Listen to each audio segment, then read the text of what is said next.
بسم اللہ الرحمن الرحیم الحمد للہ رب العالمین والصلاة والسلام على سید المرسلین محمد وعلى آلہ واصحابہ اجمعین اما بعد قال اللہ تبارک وتعالی وقال الذين كفروا لرسلهم لنخرجنكم من أرضنا أو لتعودن في ملتنا فأوحى إليهم ربهم لنهلكن الظالمين وَلَنُسْكِنَنَّكُمُ الْأَرْضَ مِنْ بَعْدِهِمْ ذَلِكَ لِمَنْ خَافَ مَقَامِي وَخَافَ وَعِيدِ صدق اللہ العظیم۔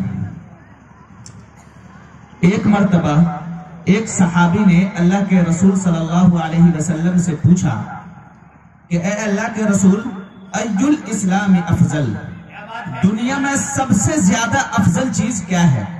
دنیا میں سب سے زیادہ بہتر چیز کیا ہے؟ اللہ کے رسول صلی اللہ علیہ وسلم نے فرمایا سلام کرنا۔